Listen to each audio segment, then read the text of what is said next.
Hello, আসসালামু আলাইকুম সবাইকে। সবাই সবাই আসছো, আমাকে একটু বলে দাও যে আমার সাউন্ড ঠিক আছে কিনা। কমেন্টে জানাও তোমরা।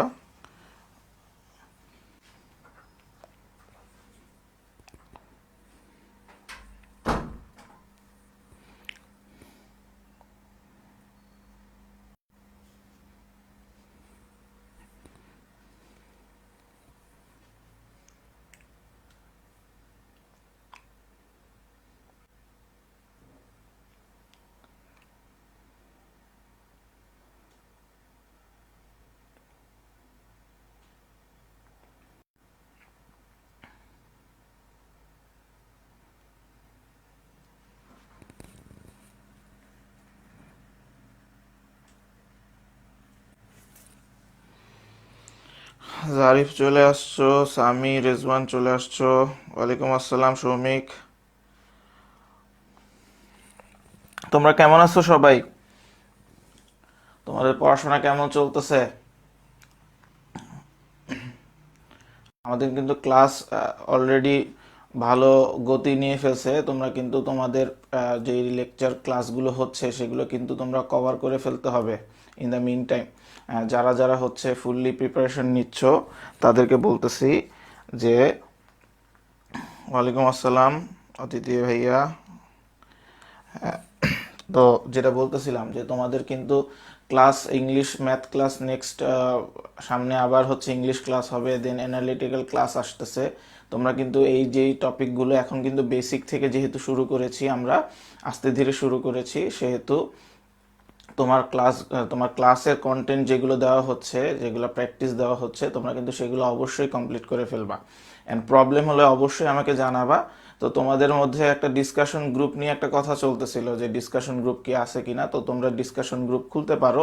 তোমরা নিজেরাই হচ্ছে ডিসকাশন গ্রুপ খুলতে পারো, যেহেতু আমাদের গ্রুপটা খুবই ছোট। সো আমরা নিজেদের মধ্যে একটা ডিসকাশন গ্রুপ খুললে আমাদের প্রবলেমগুলো সলভ করতেও সুবিধা হবে এবং তোমাদের গাইডলাইন পেতেও সুবিধা হবে। ঠিক আছে?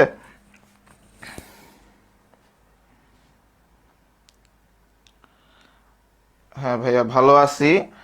আমাদের গত ক্লাসটা ছিল হচ্ছে নাম্বারসের প্রতি, নাম্বারস রিলেটেড।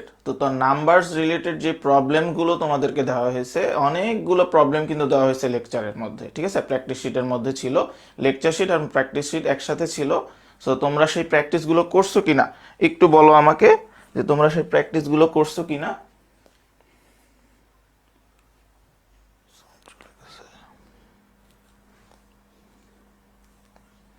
হ্যাঁ, তোমরা প্র্যাকটিসগুলো করছো কিনা একটু বলো আমাকে, কোনো প্রবলেম ফেস করছো কিনা। ইনশাল্লাহ আমি সলভ করব তোমাদেরকে, এই ক্লাসে না, পরবর্তী ক্লাসে সলভ করব।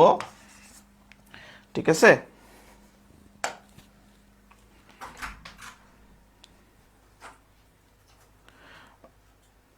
বা অন্য কোনো সময়ে তোমাদের সলভ করে দিব। তো তোমরা আমাকে একটু জানাও যে তোমাদের প্রবলেমস আছে কিনা, বা কি প্রবলেম ফেস করতেছো তোমরা ইন দ্য মিন টাইম। পড়াশোনার প্রতি একটু বলো আমাকে। আমি চেষ্টা করব তোমাদেরকে ফুল গাইডলাইন দিতে। আমাদের আরও কিছু যারা আছে তাদেরকে একটু মেনশন করো। হ্যাঁ, এমডি ইলিয়াস চলে আসছো, ভেরি গুড। ঠিক আছে, আমরা হচ্ছে একটু একটু অপেক্ষা করি, যেহেতু আজকে হচ্ছে 9টায় ক্লাস শুরু হয়েছে। আমরা একটু 5-10 মিনিট একটু ডিলে করি, আমাদের নিজেদের পড়াশোনার সম্পর্কে আরেকটু কিছু জানি, যে তোমাদের কি অবস্থা, তোমরা মানে কি প্রবলেম ফেস করতেছো আসলে আইবি এর প্রিপারেশনের জন্য, বা মেডিকেলের পাশাপাশি ইঞ্জিনিয়ারিং এর পাশাপাশি কি কি প্রবলেম ফেস করতেছো, এগুলো নিয়ে একটু আলোচনা করি, চলো। ওয়ালাইকুম আসসালাম।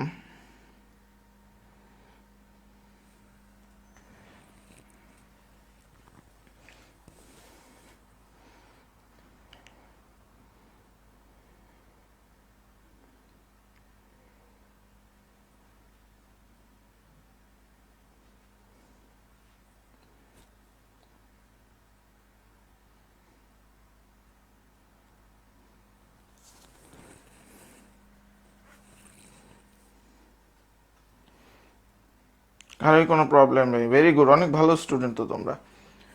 কারোর কোনো প্রবলেম নাই, কেউই প্রবলেম জানাচ্ছ না। আমি আসলে খুবই খুশি যে তোমাদের আসলে প্রবলেম নেই, তোমাদের ক্লাসগুলোতে প্রবলেমগুলো সলভ করতে পারছি। তো ফ্র্যাকশনস সম্পর্কে তোমরা কি জানো? ফ্র্যাকশন সম্পর্কে কি জানো তোমরা একটু আমাকে কি বলতে পারবা, বা হচ্ছে আমি তোমাদেরকে কিছু জিজ্ঞেস করি, সেক্ষেত্রে মনে হয় একটু ভালো হয় ইন্টারঅ্যাক্টিভ সেশনগুলা। ফ্র্যাকশন হচ্ছে কোনো একটা কিছুর কে ভেঙে আমরা যদি নতুন কিছু করি, ধরো সে ফর এক্সাম্পল আমি হচ্ছে একটা পিৎজা নিলাম, হ্যাঁ, আমার আঁকা কিন্তু তেমন বেশি ভালো না, হ্যাঁ, ধরো একটা পিৎজা, এই পিৎজাকে আমরা ধরো হচ্ছে এই পিৎজাকে ধরো আমরা চারটা ভাগে ভাগ করলাম। নর্মালি একটা ছোট পিৎজা, ধরো 9 ইঞ্চ পিৎজা, এটাকে আমরা চারটা ভাগে ভাগ করলাম। এখন যদি চারজন এই পিৎজাটা খেতে চায়, তাহলে একজন কতটুক করে পাবে, একটার কতটুক করে পাবে, একজন পাবে হচ্ছে 4/1। তো এইটা হচ্ছে একটা ফ্র্যাকশন, ঠিক আছে। অথবা তিনজন কতটুক পেল, তিনজন কতটুক পেল, তিনজন পেল কতটুকু, তিনজন পেল হচ্ছে 4/3 তো এটা হচ্ছে একটা ফ্র্যাকশন। এটা ফ্র্যাকশন হচ্ছে দুই প্রকার, ঠিক আছে। ফ্র্যাকশন হচ্ছে দুই প্রকার, একটা হচ্ছে প্রপার ফ্র্যাকশন। ফ্র্যাকশন হচ্ছে দুই প্রকার, একটা হচ্ছে প্রপার ফ্র্যাকশন আর একটা হচ্ছে ইমপ্রপার ফ্র্যাকশন। একটা হচ্ছে প্রপার ফ্র্যাকশন আর একটা হচ্ছে ইমপ্রপার ফ্র্যাকশন। মূল লেকচার কিন্তু এখনো শুরু হয় নাই, ঠিক আছে, মূল লেকচার কিন্তু এখনো শুরু হয় নাই। আমি জাস্ট হচ্ছে তোমাদেরকে একটু ধারণা দিচ্ছি, এই জিনিসগুলো আমরা আরো ইনডেপথ পড়বো এই লেকচারে, এই ক্লাসে আমরা আরো ইন ডিটেলস পড়বো। তো ইমপ্রপার ফ্র্যাকশন হচ্ছে যে ফ্র্যাকশনটা হচ্ছে যে ফ্র্যাকশনের হর বড় লব ছোট, হর বড় লব ছোট হলে সেটাকে আমরা ইমপ্রপার ফ্র্যাকশন বলি, সরি প্রপার ফ্র্যাকশন বলি। হর বড় এবং লব যদি ছোট হয় তাহলে ওটাকে প্রপার ফ্র্যাকশন বলি, প্রকৃত ভগ্নাংশ বলি। আর যখন লব বড় হবে, হর ছোট হবে, তখন ওটাকে আমরা ইমপ্রপার ফ্র্যাকশন বলি, ঠিক আছে। ইমপ্রপার ফ্র্যাকশন আর প্রপার ফ্র্যাকশন। তাহলে এইখানে আমরা যে ম্যাথগুলো করব ফ্র্যাকশন রিলেটেড, তখন অবশ্যই আমরা যে কোনো একটা মূল জিনিসকে, টোটাল জিনিসকে আমরা কিন্তু 1 ধরে করব, হ্যাঁ, 1 ধরে করব। কারণ কোনো একটা কিছুকে যদি আমি 4 ভাগ করি, ওই 4/4 মানেই হচ্ছে কি 1, ওই 4/4 মানেই হচ্ছে 1। এই জিনিসটা তোমাদের খেয়াল রাখতে হবে, ঠিক আছে। তাহলে প্রপার ফ্র্যাকশন আর ইমপ্রপার ফ্র্যাকশনের মধ্যে পার্থক্য তোমরা বুঝতে পারছো? প্রপার ফ্র্যাকশন হচ্ছে যেটা হর, কি হবে, হর কোনটা, আচ্ছা, হর হচ্ছে নিচেরটা, এটা হচ্ছে হর, আর উপরেরটা হচ্ছে লব, ঠিক আছে। ফুটবল খেলতে গেলে আমরা হচ্ছে যখন ছোটবেলায় ফুটবল খেলতাম, যখন উপরে করে মারাকে বলতো লব মারো, লব মারো, মানে উপরে মারো আর কি, ঠিক আছে। তো লব হচ্ছে উপরেরটা আর হর হচ্ছে নিচেরটা। তো এটার ইংলিশ নাম কি?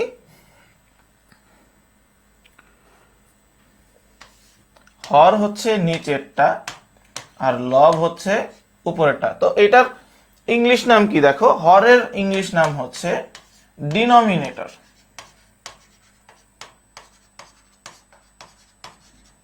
ঠিক আছে। আর লবের এটা হচ্ছে নিউমেরেটর, ঠিক আছে। হরের ইংলিশ নেম হচ্ছে ডিনোমিনেটর আর লবের ইংলিশ নাম হচ্ছে নিউমেরেটর, ওকে। তাহলে একটা ফ্র্যাকশনের যদি ডিনোমিনেটর বড় হয় আর নিউমেরেটর ছোট হয়, তখন এটাকে আমরা কি বলবো? তখন এটাকে আমরা বলবো প্রপার ফ্র্যাকশন। তখন এটাকে আমরা কি বলবো? Proper fraction. আর যখন লব বড় হবে, হর ছোট হবে, তখন সেটা হচ্ছে কি, তখন সেটা হচ্ছে ইমপ্রপার ফ্র্যাকশন।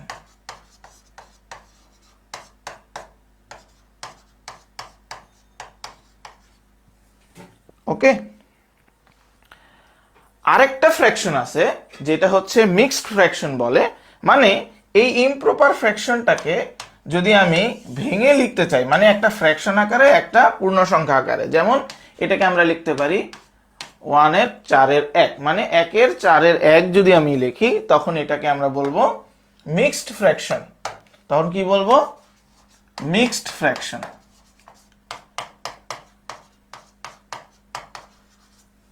মিক্সড ফ্র্যাকশন, ঠিক আছে?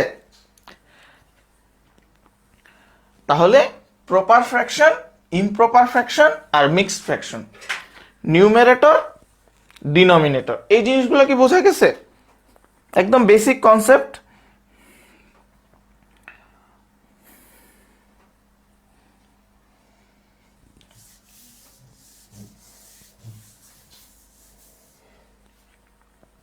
তাহলে আবার একটু রিভিউ করি কি পড়লাম আমরা। আমরা পড়লাম হচ্ছে কোন একটা ফ্র্যাকশন হইতে হলে কি করতে হবে? একের অনেকগুলো, একের মধ্যে ভাগ। ধরো আমরা যেটা বলতেছিলাম, হ্যাঁ মোটামুটি সবাই চলে আসছো, ওকে, আচ্ছা 9 জন চলে আসছো, সমস্যা নেই, ভেরি গুড, চলবে, সমস্যা নেই। আমরা চলো আর একটু ভালো মতো করে পড়ি।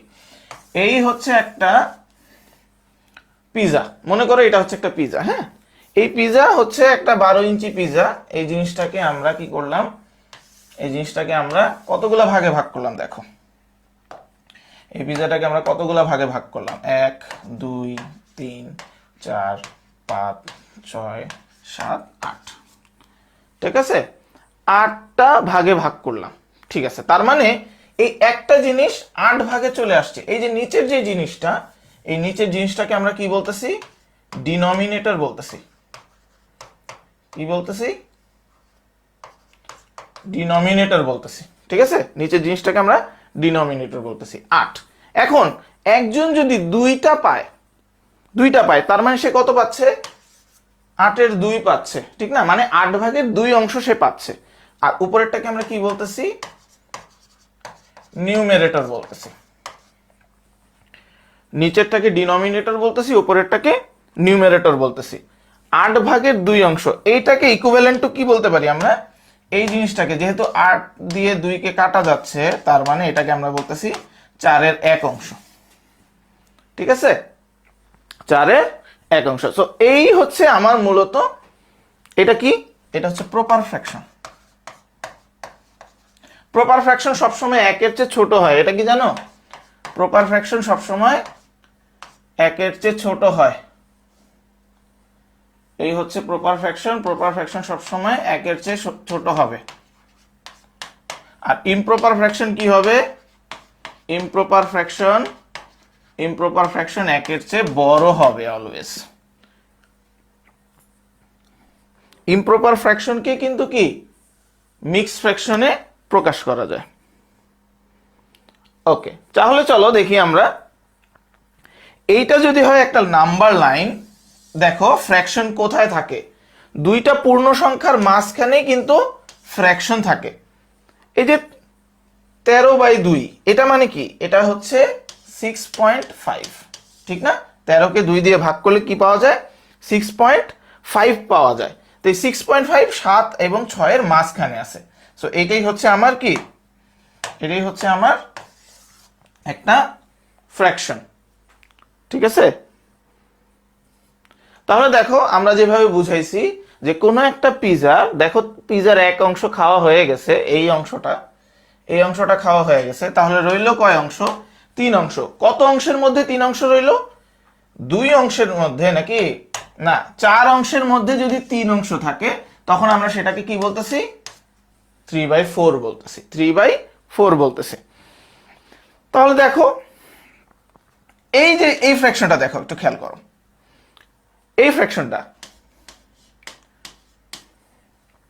5/7, আর এই ফ্র্যাকশনটা দেখো, এই ফ্র্যাকশনটা হচ্ছে এটা, এখানে লিখি 7/2। এই ফ্র্যাকশনের নিচে যে জিনিসটা আছে, এই ফ্র্যাকশনে নিচে যে জিনিসটা আছে এইটা হচ্ছে ডিনোমিনেটর।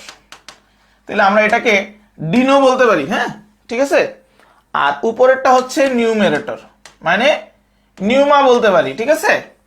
তাহলে যেহেতু উপরে হচ্ছে ছোট সংখ্যা আর নিচে হচ্ছে বড় সংখ্যা, সেই কারণে এটাকে আমরা বলবো প্রপার ফ্র্যাকশন, মানে এটা প্রকৃত ভগ্নাংশ। আর এটার হচ্ছে নিউমা হচ্ছে কত, এটা নিউমা হচ্ছে বড় আর ডিনো হচ্ছে ছোট, তার মানে এটা হচ্ছে ইমপ্রপার ফ্র্যাকশন।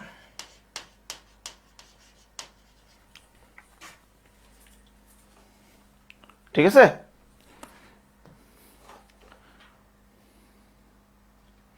ইমপ্রপার ফ্র্যাকশন বোঝা গেল, প্রপার ফ্র্যাকশন বোঝা গেল।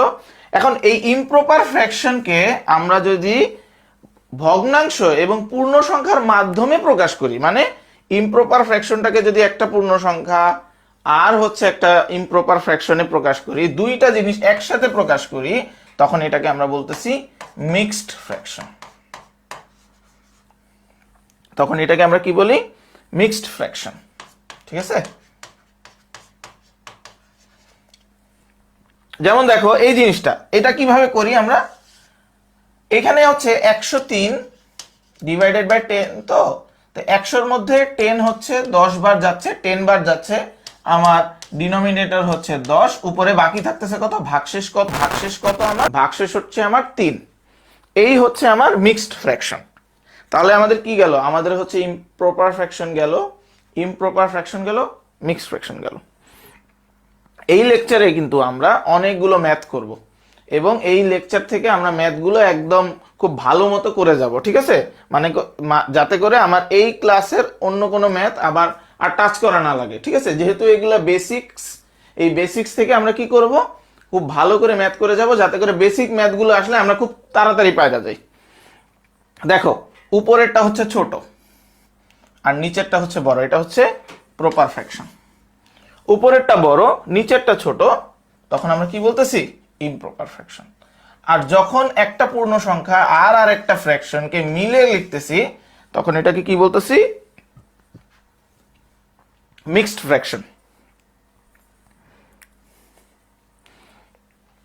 এখন আমরা শিখব যে কিভাবে দুইটা ভগ্নাংশকে কম্পেয়ার করে ছোট বড় করা যায়, বা ছোট বড় বলা যায় যে আসলে কোনটা বড় কোনটা ছোট, এই জিনিসটা কিভাবে করা যায়। দেখো তোমাকে কম্পেয়ার করতে বলছে, নিউমেরেটর রুল দিয়ে আমরা হচ্ছে কম্পেয়ারিংটা শিখব। নিউমেরেটর রুল মানে কি, নিউমেরেটর রুল মানে হচ্ছে লবের নিয়ম, ঠিক আছে। লবের নিয়মটা আমরা দেখি।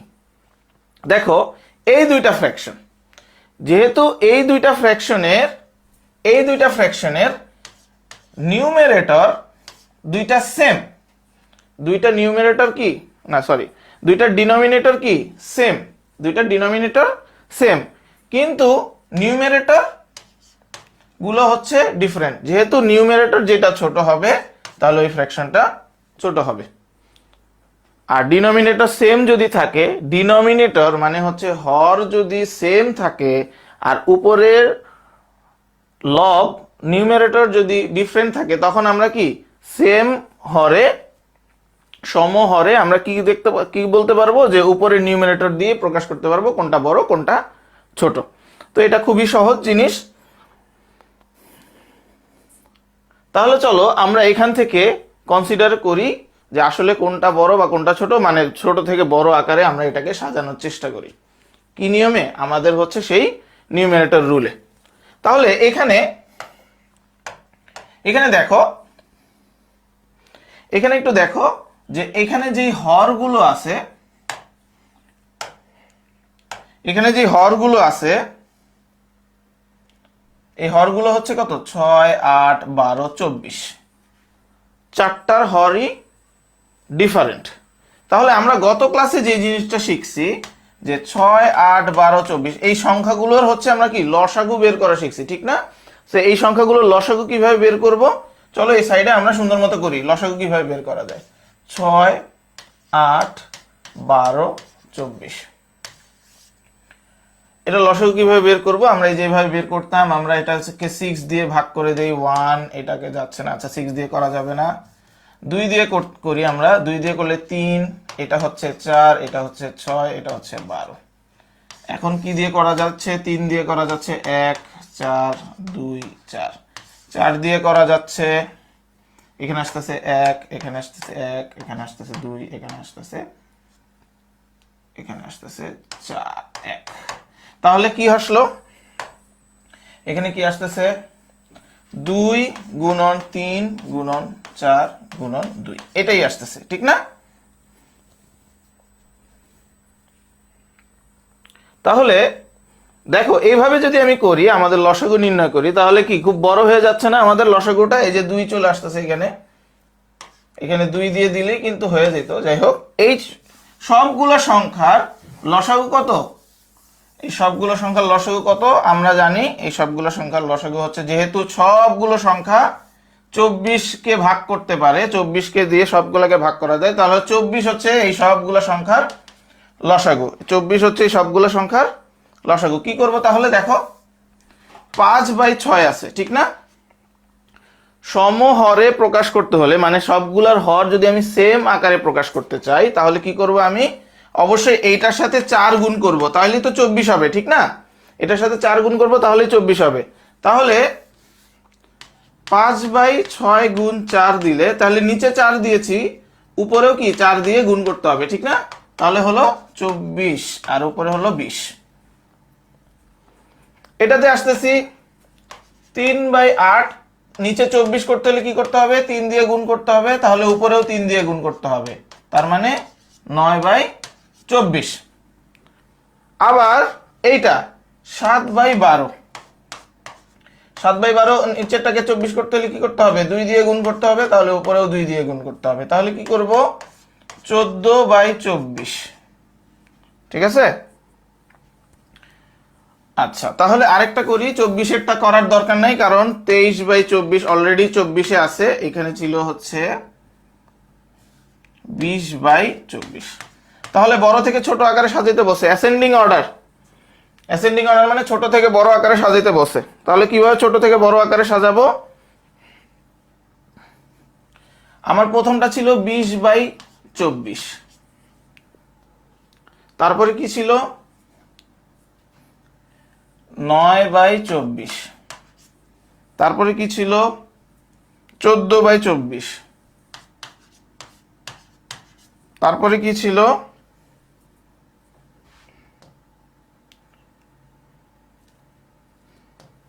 তারপরে কি ছিল? 23/24।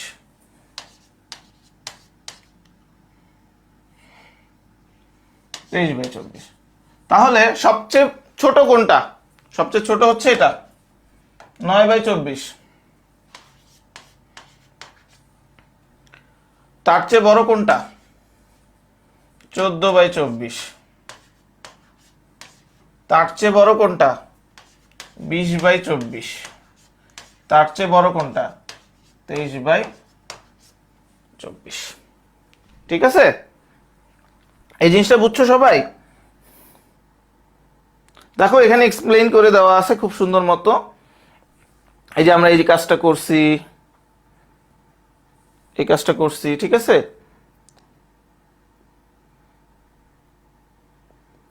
আরেকটা শর্টকাট টেকনিক আছে। শর্টকাটে কিভাবে বলবো যে দুইটা ভগ্নাংশ, দুইটা ফ্র্যাকশন ছোট না বড়, এটা আমরা রাফে করি। 3/7 একটা হচ্ছে 7/11। এই দুইটা ভগ্নাংশের মধ্যে কোনটা বড় কোনটা ছোট, এটা কিভাবে নির্ণয় করব? শর্টকাট টেকনিকে, ঠিক আছে? তাহলে দেখো, খেয়াল করো, আমি উপরেরটা দিয়ে নিচেরটাকে গুণ করব, আর গুণ করব, মানে উপরেরটা গুণ নিচেরটা, তাহলে 3/11। আবার নিচেরটার সাথে উপরেরটা গুণ করব, মানে 7/7, ঠিক আছে? তাহলে তাহলে দেখো এটার গুণফল কত? 33, আর এটার গুণফল হচ্ছে 49। যেহেতু এই যে নিচেরটা থেকে উপরেরটার গুণফল 49, তার মানে আমরা বলতে পারবো তার মানে আমরা বলতে পারবো যে আমার এই দুইটা ভগ্নাংশের মধ্যে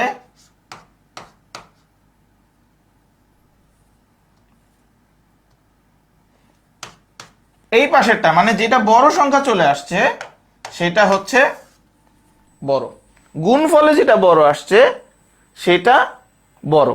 আবার একটু খেয়াল করে, আমি আবার বলতেছি তোমাদেরকে, হ্যাঁ একটু খেয়াল করো, দেখো আবার একটু বুঝে না, এটা কিন্তু খুবই ইম্পর্টেন্ট, ঠিক আছে?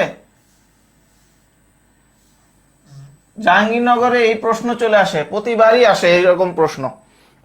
একটু খেয়াল করো, উপরেরটা দিয়ে নিচেরটাকে গুণ করতেছি, লিখতেছি কোথায়? এই পাশে।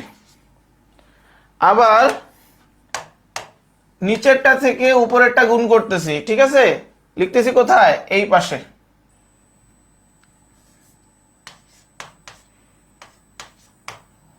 এটা তোমাদের বোঝার জন্য দিলাম। তাহলে কি হলো? 33 49, কোনটা বড়? যেহেতু 49 বড়, তার মানে এইটার ক্ষেত্রেও সেম।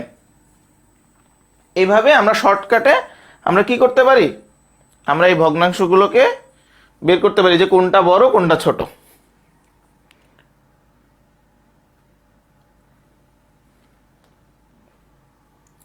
চলো তাহলে এই অঙ্কটা করি আমরা। আমাদের পরীক্ষায়, জাহাঙ্গীরনগরের পরীক্ষায় কিন্তু জেইউ আইবিএ তে কিন্তু এই টাইপসের ম্যাথ আসে, বা হচ্ছে বিইউপি তে এই টাইপের ম্যাথ প্রচুর আসে। দেখো, which of the following is the smallest fraction, আমাকে বের করতে বলছে যে কোন ভগ্নাংশটা সবচেয়ে ছোট, কোন ভগ্নাংশটা সবচেয়ে ছোট, এটা আমাকে দেখতে বলছে।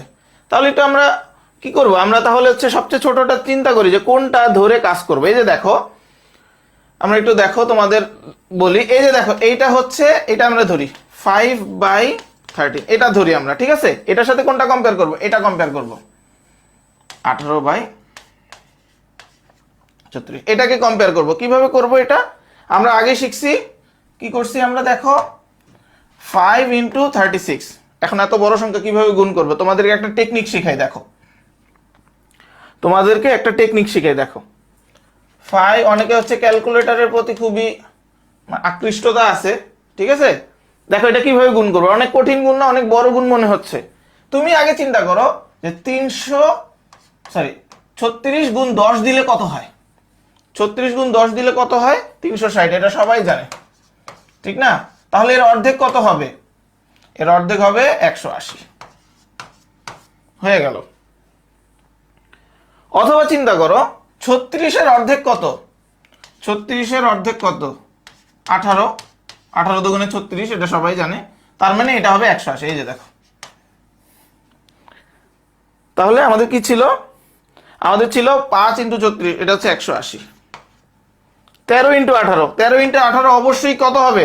অবশ্যই এটা হচ্ছে বেশি হবে না কম হবে? এখন যেহেতু দেখতেছি যে 18 × 13 আসতেছে, তার মানে 18 10 হচ্ছে 180 হয়ে যায়, এটা অবশ্যই বড়, তার মানে এটা আমার রাখারই দরকার নেই। আমাদের এইটার সাথে এখন আমি কি করব? এটার সাথে আমরা কি করব? এটার কম্পেয়ার করব 16/31, কারণ এটা বড়, এটার চেয়ে এটা বড়, এটা আমরা বের করে ফেললাম, গুণ করাই লাগলো না আমাদের কিন্তু। হ্যাঁ, তারপরে যদি তোমরা গুণ করতে চাও, সংখ্যাটা হচ্ছে 13 আর 18, 13 আর 18 কিভাবে গুণ করবা? খুব সহজে কিভাবে বের করবা? 13 আর 18 গুণ করে, তাহলে 18 × 10 প্লাস 18 × 3, ঠিক না? কারণ এই 13কে আমরা কি লিখতে পারি? 13কে আমরা লিখতে পারি 10 + 3, এটা কিন্তু লিখতে পারি, ঠিক আছে? তাহলে হয় 180 প্লাস 54, তার মানে চলে আসতেছে কত? 234, ঠিক আছে? 234 চলে আসতেছে। তাহলে এটা গেল আমাদের। এখন দেখো, এই দুইটার মধ্যে কম্পেয়ার করে আমরা দেখলাম যে কোনটা ছোট, এইটা ছোট। হ্যাঁ, এই যে দেখো এখানে কি করছে, এটার সাথে এটা গুণ করে দিছে আর এটার সাথে এটা গুণ করে দিছে, তাহলে বের করে ফেললো যে এইটা ছোট। ওকে, তারপরে দেখি এখন এই দুইটার সাথে কম্পেয়ার করি আমরা। এই দুইটার সাথে কম্পেয়ার করি, যেহেতু 5 আর 31, এই 5 আর 31 গুণ করলাম, 3 5 15 হয় 150, 155 হবে, আর 16 13-তে হবে হচ্ছে 208, তাহলে বুঝলাম এইটাই ছোট, এই এটা ছোট, মানে 5/13 ছোট। তারপরে দেখি 5/13 সাথে এটা কম্পেয়ার করি, ঠিক আছে? তাহলে 5 আর 12 গুণ করে হলো 60, 13 আর 4 গুণ করে হলো 52। তার মানে এখন বোঝা গেল কোনটা ছোট, এখন বোঝা গেল এইটা হচ্ছে আমাদের ছোট, ঠিক আছে? তাহলে আমরা বের করলাম যে সবগুলা থেকে এইটা ছোট ছিল এবং এইটা সবচেয়ে ছোট। তাহলে আমাদের অ্যান্সার কি? তাহলে আমার অ্যান্সার হচ্ছে এই যে ডি, 4/12। আচ্ছা, আরো রুলস শিখি। এটা রুলস, এটা দেখার দরকার নেই, এটা খুবই কঠিন একটা রুল, এটা দেখার দরকার নেই।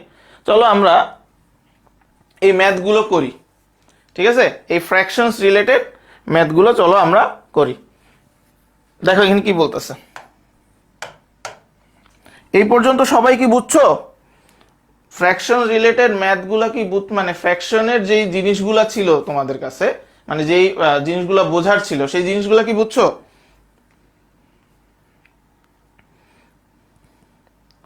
আমাকে কমেন্টে একটু জানায় দাও তোমরা বুঝছো কিনা।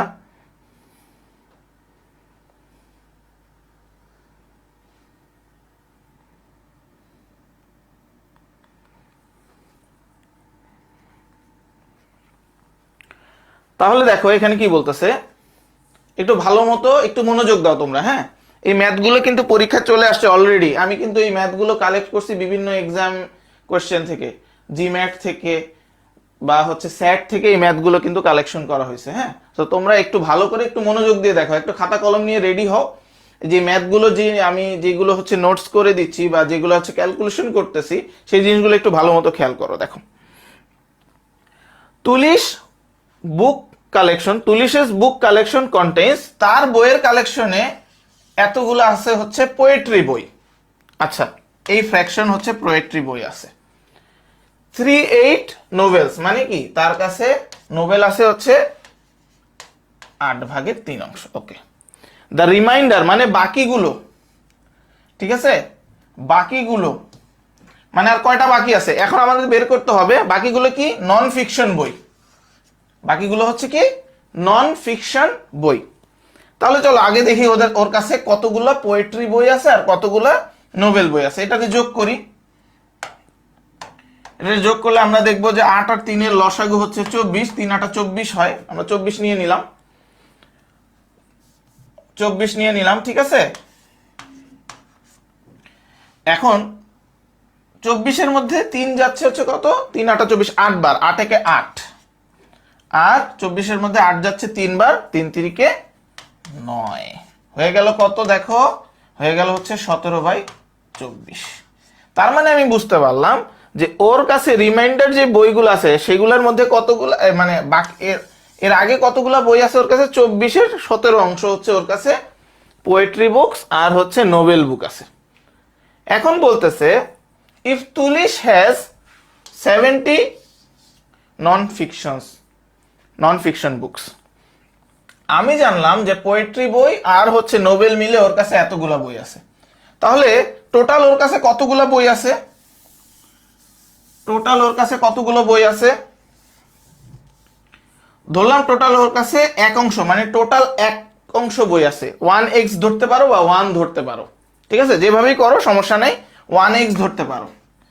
আর ওর কাছে পোয়েট্রি বই কত ছিল? পোয়েট্রি বই আর নোবেল বই কত ছিল? এটা ছিল।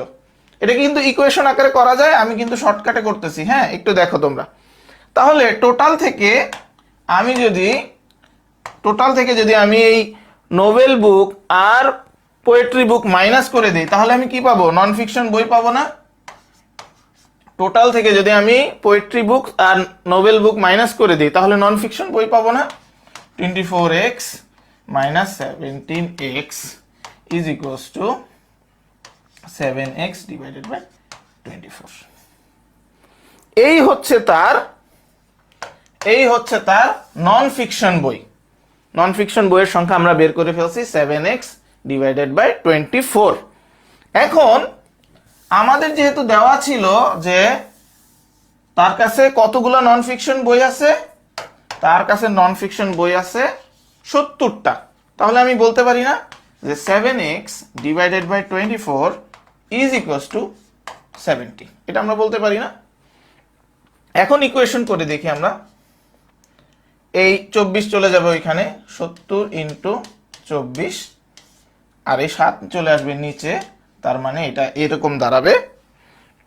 এখন আমরা কি করব, দেখো এই 70 কে 7 দিয়ে কাটা যাচ্ছে 10, তার মানে তার x ইকুয়ালস টু কি 240, তার x ইকুয়ালস টু 240। এই হচ্ছে তার কাছে টোটাল বইয়ের কালেকশন, তার এন্টায়ার কালেকশনে এই 240টা বই আছে। ঠিক আছে, এটাকে আরেকটা অ্যাপ্রোচে করা যায়, দেখো তোমাদেরকে এক্স এর ইন টার্মস অফ এক্স এ করাই। আমি ধরলাম তার কাছে টোটাল এক্সটা বই আছে, এখান থেকে যদি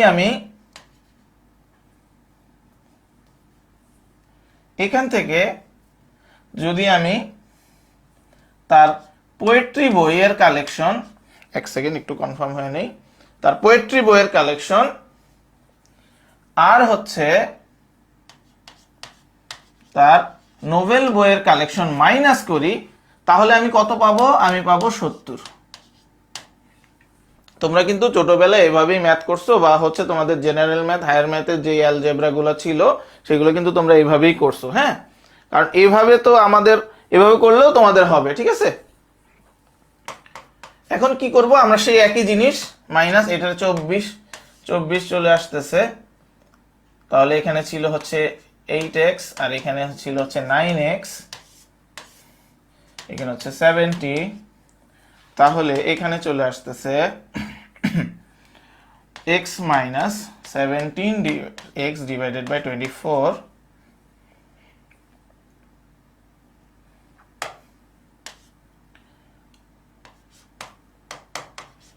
সে একই চলে আসতেছে আমার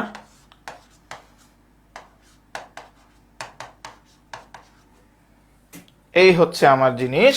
তাহলে কি হলো, তাহলে x ইজ ইকুয়ালস টু আমার উপরে হচ্ছে 70 ইন্টু 24, এটাকে কাটা যায় 10, তার মানে x ইকুয়ালস টু 40। এভাবেও এই অঙ্কটা করা যায়, এক লেন্থে তোমরা যেভাবে করে আসছো সেভাবে করলেও হবে।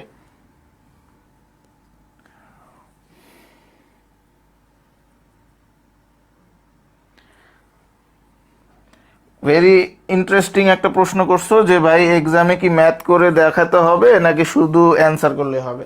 হ্যাঁ, তোমাদের হচ্ছে ম্যাথ করে দেখাইতে হবে না, তুমি যদি মাইন্ডে ক্যালকুলেশন করে তুমি যদি অ্যান্সার সঠিক করতে পারো সেটাই হবে।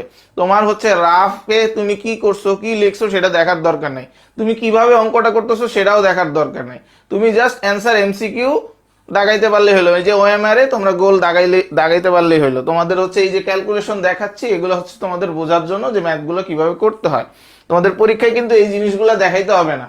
ঠিক আছে, এটা রিটেন ম্যাথ আসবে না, তোমাদের এমসিকিউ আকারে থাকবে। এমসিকিউ শুধু তোমাদের এমসিকিউ করছো না তোমরা, তোমার ম্যাথের এমসিকিউ থাকতো না, সেরকম ম্যাথে কি করতা তোমরা, ম্যাথের এমসিকিউ গুলো তোমরা কি করতা, ম্যাথের এমসিকিউ গুলা তোমরা কিভাবে করতা,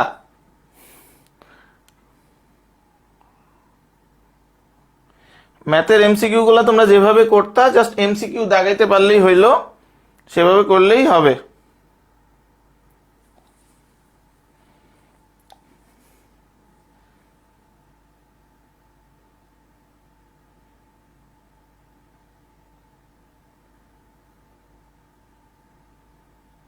ওকে, এই ম্যাথটা করি চলো। এখানে কি বলছে, put this fractions in order from least to greatest, মানে ছোট থেকে বড় আকারে সাজাতে বলছে। এই ম্যাথটা কি তোমরা করতে পারো, এরকম একটা ম্যাথ কিন্তু আমরা অলরেডি করেছি। ঠিক আছে, এই ম্যাথটা কি তোমরা করতে পারবা,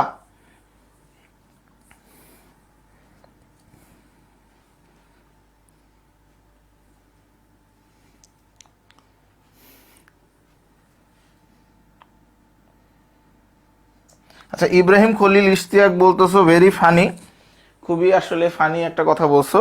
তোমার ফানটাকে আমি আরেকটু দীর্ঘায়িত করি। তোমাদের কিন্তু এমসিকিউ এ 4টা অপশন থাকবে না, 5টা অপশন থাকবে। ঠিক আছে, তো 5টাই তুমি দাগাইতে পারবা চাইলে। ওকে, অ্যান্ড মোস্ট অ্যানোয়িং পার্ট কি জানো, এই ম্যাথগুলোতে মোস্ট অ্যানোয়িং পার্ট হচ্ছে 5 নাম্বার অপশনটা যখন নান অফ দিস থাকবে। ঠিক আছে, অনেকগুলা কোশ্চেন কিন্তু তোমরা কি অপশন দেখেই অ্যান্সার করতে পারবা, কিন্তু যেই অ্যান্সারটাতে নান অফ দিস অপশনটা থাকবে সেই এই কোশ্চেনটা কিন্তু তুমি কি অপশন দেখে করার সাহসও পাবা না। সো ওইটার জন্য তোমার কি করতে হবে, অঙ্কটা কিন্তু প্র্যাকটিস করতে হবে। হ্যাঁ, তোমাদের ওই অঙ্কটা হচ্ছে ওভাবে করে তারপরে দেখতে হবে যে আসলে কি নান অফ দিস অ্যান্সার কিনা বা অন্য কোনো অপশন। ঠিক আছে, 5টা অপশন থাকবে। আচ্ছা, এই ম্যাথটা তোমরা করো, তোমাদেরকে এখন একটা ক্লাস ওয়ার্ক দিলাম, তোমরা এই ম্যাথটা করো, করে আমাকে মানে আমাকে বলো যে অর্ডারটা কি বা সবচেয়ে ছোট সংখ্যাটা কোনটা, এটা আমাকে বলো।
ওকে, একজন অ্যান্সার দিয়ে দিছে, এটা সবচেয়ে বড়, এটার জন্য ক্যালকুলেশনের দরকার নেই।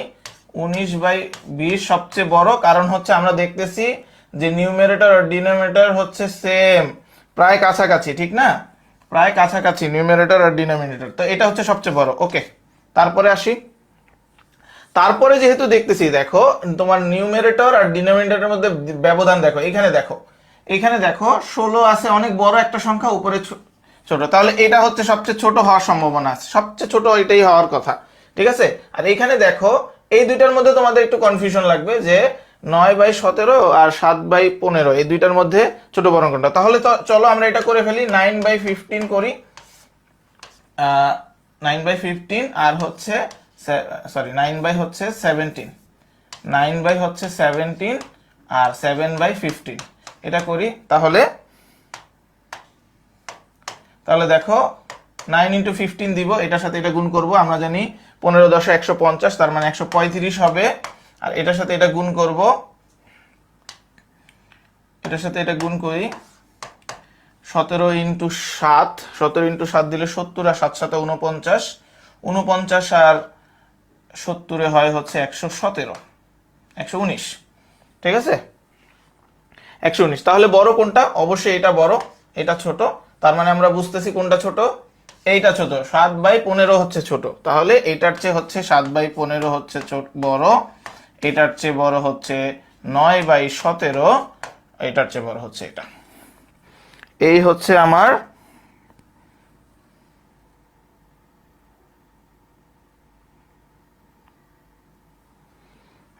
আমার অর্ডার, এইভাবেই হচ্ছে থাকতে হবে। ঠিক আছে, একজন কোশ্চেন করছে যে ভাইয়া ক্যালকুলেটর ইউজ করা কি যাবে না, যাবে না। ওকে, তাহলে চলো এটা দেখলাম আমরা, আমাদের এক্সাম টাইপ ম্যাথ করি। এই যে খুব সুন্দর একটা ম্যাথ, খুবই ইন্টারেস্টিং একটা ম্যাথ, চলো আমরা করি। টাকা পয়সা রিলেটেড ম্যাথগুলো সবসময় ইন্টারেস্টিং হয়, একটু খেয়াল করো। একটু আগে এরকম একটা ম্যাথ করছি আমরা, হ্যাঁ, তারপরে আবার করি, চলো। এখানে বলতেছে Rob spends half of his monthly pay check, মানে মান্থলি পে চেক মানে হচ্ছে সে যেই টাকা স্যালারি পায়, হ্যাঁ, যেই টাকা স্যালারি পায় সেই টাকার হাফ টাকা সে স্পেন্ড করে কোথায়? আফটার ট্যাক্স, এটার দরকার নেই আফটার ট্যাক্সের, অন রেন্ট। রেন্টে সে কি করে? রেন্টে সে অর্ধেক টাকা ব্যয় করে, অর্ধেক টাকা শেষ। হি স্পেন্ডস 1/3 অন ফুড, সে 3/4, সে যদি এক্স টাকা পে চেক পায়, সে যদি এক্স টাকা পে চেক পায়, তাহলে এক্স এর কত, এক্স এর কতটুক সে স্পেন্ড করে? এক্স এর হাফ স্পেন্ড করে হচ্ছে রেন্টে, ঠিক আছে, আর 1/3 করে হচ্ছে তোমার ফুড।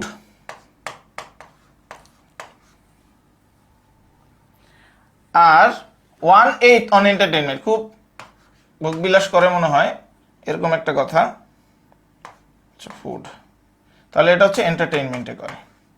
তাহলে টোটাল সে খরচ করে কত? এটা যোগ করে দিলেই পাবো। আর এই টোটালটা যেটা খরচ করছে সেটা যদি এক্স থেকে বিয়োগ করে দিই, তাহলে কি পেয়ে যাব? তার কাছে কত টাকা রিমাইন্ডার থাকে, ঠিক না? তার কাছে রিমাইন্ডার কত টাকা থাকে সেটা বের করতে পারবো না? If he donates the entire remainder 500 to charity, charity করে, সে হচ্ছে বাকি যেই টাকা থাকে সেটা চ্যারিটি করে। কোথায় কোথায় করে সেটা বলে নাই, সে রিমাইন্ডারটা চ্যারিটি করে। তার কাছে রিমাইন্ডার কত থাকবে? টোটাল থেকে সেই যত টাকা খরচ করছে সেটা বিয়োগ করে দিলে তার রিমাইন্ডারটা পাওয়া যাবে না? সেটা কত? সেটা হচ্ছে 500 টাকা, $500, ঠিক আছে। এখন তাহলে কি করব দেখো, এখন হচ্ছে এই সবগুলোর হচ্ছে লসাগু করব। 8, 3, 2 এর লসাগু হচ্ছে 24, এর লসাগু হচ্ছে 24।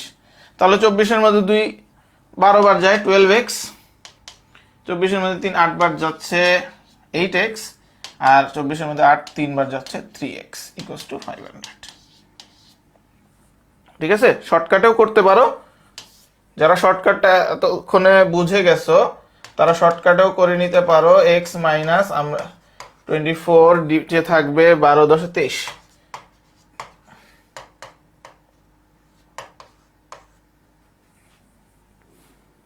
এই হচ্ছে তার ইয়া। তার মানে আমরা বুঝে গেলাম যে তার হচ্ছে x is equals two, sorry, তার মানে আমরা বুঝে গেলাম এই যে এখানে উপরে 24x minus 23x equals to 500। তাহলে আমরা বুঝে গেলাম যে আমাদের x divided by 24 is equals to 500।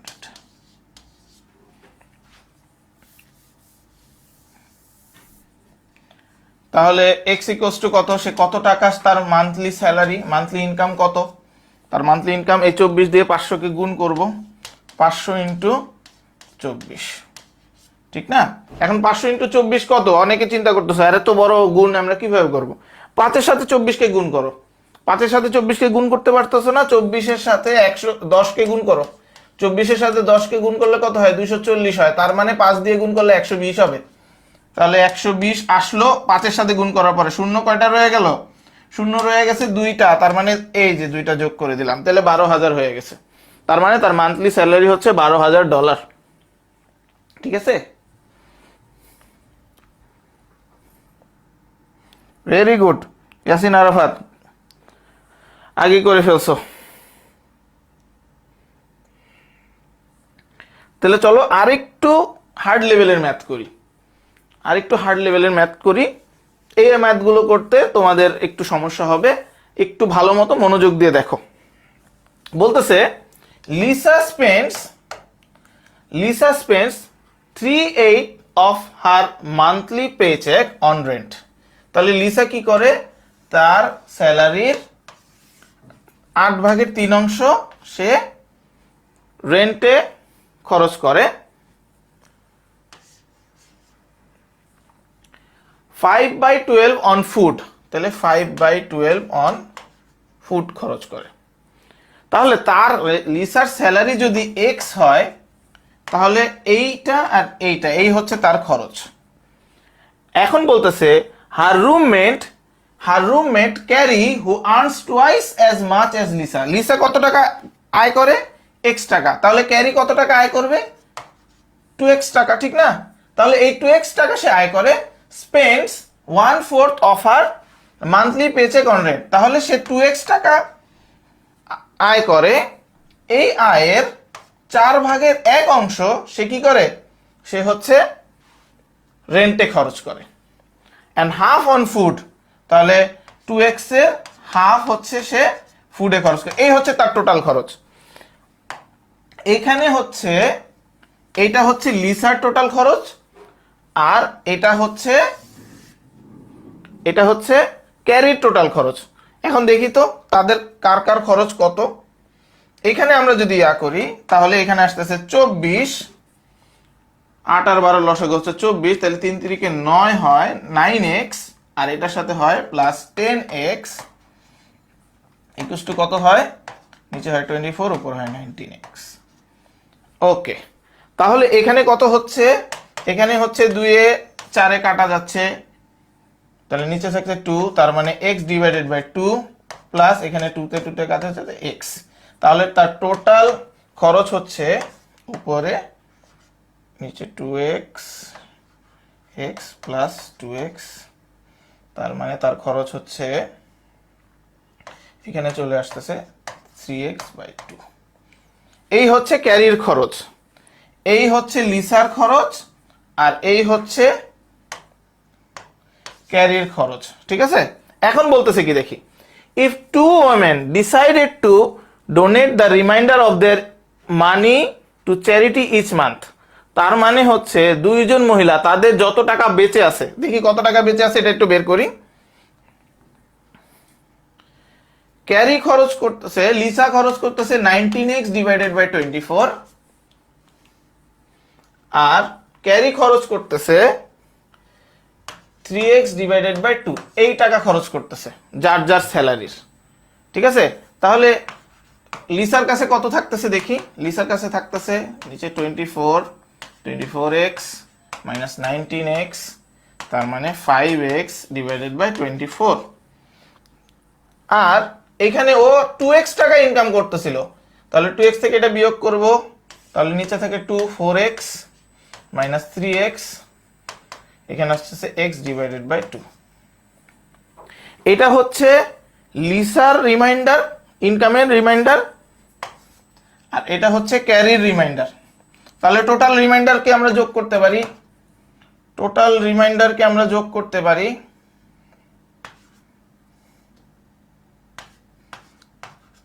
Total রিমাইন্ডারকে যোগ করতে পারি 5x divided by 24 plus x divided by 2। Total remainder কত এটা বের হয়ে যাবে। একটু খেয়াল করো, দেখো 24 উপরে আসতেছে 5x, উপরে আসতেছে 12x, তার মানে তাদের রিমাইন্ডার হচ্ছে কত? 17x divided by 24। এটাই হচ্ছে তাদের রিমাইন্ডার, দুইজনের রিমাইন্ডার, ঠিক আছে? আচ্ছা, তাহলে প্রশ্নে চলে যাই। প্রশ্নে কি বলছে? প্রশ্নে বলতেছে, তাহলে আমরা বের করে ফেললাম যে দুইজন কত, তাদের স্যালারির কত অংশ তারা ডোনেট করে, এটা কিন্তু আমরা বের করে ফেললাম। এখন বলতেছে what fraction of their combined monthly income.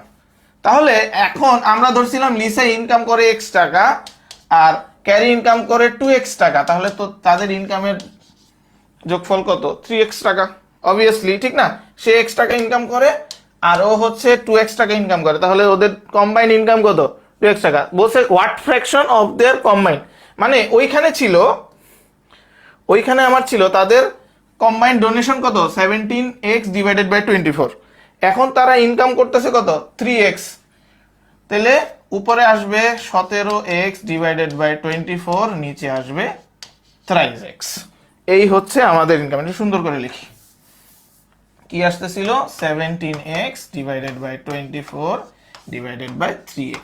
এই হচ্ছে, এই ফ্র্যাকশনটাই হচ্ছে তারা কি করে, তাদের মান্থলি ডোনেশন করে। ওকে ওকে, তাহলে এখন এটাকে আমরা ভাঙতে পারি না? 17x ডিভাইডেড বাই 24 ইনটু, আমরা জানি নিচে এটার 1 আছে, নিচে এটার মনে মনে 1 আছে, উল্টিয়ে দিব, তাহলে আসবে হচ্ছে 1/3x, এই x কাটা যাবে, এই 3 24 হবে 72, 72 উপরে আসবে 17। এই হচ্ছে তাদের ফ্র্যাকশন অ্যামাউন্ট যেটা তারা তাদের মান্থলি ইনকামের ডোনেশনে দেয়। এই হচ্ছে আমাদের উত্তর। দেখো এই অঙ্কটা কিন্তু অনেক বড় ছিল, হ্যাঁ, কিন্তু প্রশ্নটা যদি তুমি ভেঙে ভেঙে বুঝে বুঝে করো তাহলে কিন্তু খুব ইজিলি পেরে যাবা। 17x/24। ওকে, সবাই কি বুঝছো? এই ম্যাথটা অনেক বড় ছিল কিন্তু, হ্যাঁ, এখানে বুঝাই দেওয়া আছে, তোমরা একটু দেখে নিও। ওকে, পরের ম্যাথটাতে চলে আসতেছি। আনিকা বলতেছো 17/24, 17/24 হবে না, হ্যাঁ। এই দেখো পরীক্ষায় কিন্তু তোমাদের এরকম ভাবে ম্যাথ আসবে, হ্যাঁ। এখানে 5টা অপশন দেখো, A B C D E, 5টা অপশন আছে, 5টা অপশন দিয়ে কিন্তু তোমাদের ম্যাথ আসবে, হ্যাঁ। জাহাঙ্গীরনগরে 4টা অপশন থাকে, কিন্তু IBA এবং BUP তে কিন্তু 5টা অপশনই থাকবে। ওকে, দেখো, at a supermarket Johnny spent half of his money on fresh fruits। আচ্ছা, জনি তার মানি, তার কাছে যত টাকা ছিল, তাহলে কত টাকা ছিল বলো তো? তাদের কাছে কত টাকা ছিল? এক্স টাকা, তার কাছে জনির কাছে এক্স টাকা ছিল। এক্স টাকার হাফ মানে অর্ধেক সে হচ্ছে ফ্রেশ ফ্রুটস অ্যান্ড ভেজিটেবলে খরচ করছে, খুবই স্বাস্থ্য সচেতন মানুষ। অ্যান্ড 1/3 অন মিট প্রোডাক্টস, তাহলে এক্স এর 3/1 হচ্ছে মিট প্রোডাক্টসে খরচ করছে। ওকে, অ্যান্ড 1/10 অন বেকারি প্রোডাক্টস, তাহলে 10/1 হচ্ছে সে বেকারি প্রোডাক্টসে খরচ করছে। if he spends the remaining $6 on candy, স্বাস্থ্য সচেতন মানুষ কিন্তু ক্যান্ডি খাচ্ছে। ওকে, $6, মাত্র $6 ক্যান্ডিতে খরচ করছে, তাহলে রিমাইন্ডার কত থাকে আমরা দেখি। তাহলে টোটাল সে খরচ করছে এই টাকাগুলা,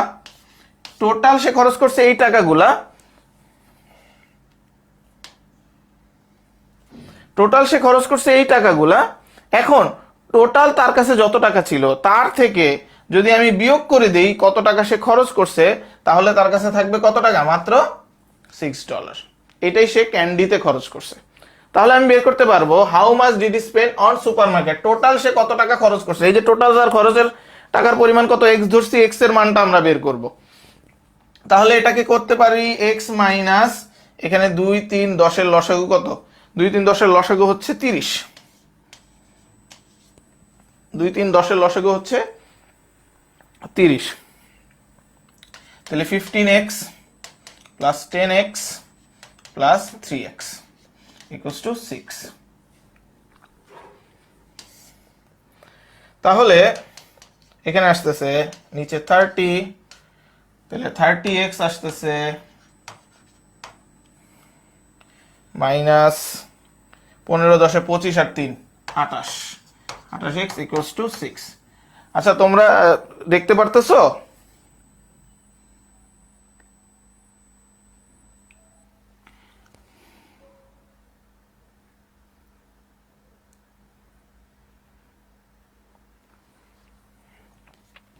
ওকে, তাহলে কি করব এটা এখন? অনেকে উত্তর দিয়ে দিছো, ভেরি গুড, আমি খুব ভালো লাগতেছে আমার। 2x ইকুয়ালস টু 6 ইন্টু 30, এটা হবে এই 2 এই পাশে চলে গেলে x ইকুয়ালস টু নিচে হবে 2 উপরে 6 ইন্টু 30, তার মানে এটা 3 দিয়ে কেটে দিলাম, আমার অ্যান্সার হচ্ছে 90। ভেরি গুড, যারা যারা করতে পারছো 90 অ্যান্সার আমার আগেই করে ফেলতে পারছো, তাদেরকে অনেক অনেক ধন্যবাদ। 90 আনিকা রহমান, আস্থা, রিন মাহি, ইয়াসিন আরফাত, ইব্রাহিম খলিল, ইশতিয়াক, ভেরি গুড। তাহলে এই হচ্ছে আমার 90, এই হচ্ছে আমার অ্যান্সার। ওকে, তাহলে এই ম্যাথটা কি তোমরা করতে পারবা? একই রকম ম্যাথ, জাস্ট হচ্ছে আমি একটু ফিগার্স গুলো হচ্ছে একটু ঘুরাই দিছি, এন্ড হচ্ছে রিমাইন্ডারটা একটু চেঞ্জ করে দিছি এবং অঙ্কের ভাষাটা একটু চেঞ্জ করে দিছি। এই ম্যাথটা কি তোমরা করতে পারবা?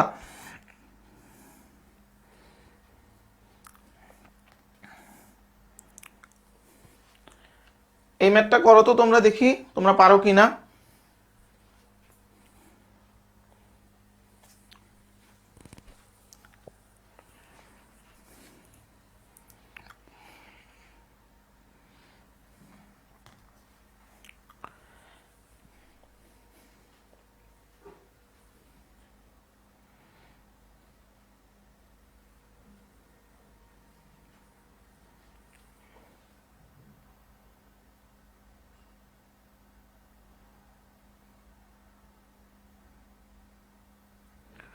অঙ্কগুলো করার সময় তোমরা কখনোই তাড়াহুড়া করবা না, হ্যাঁ।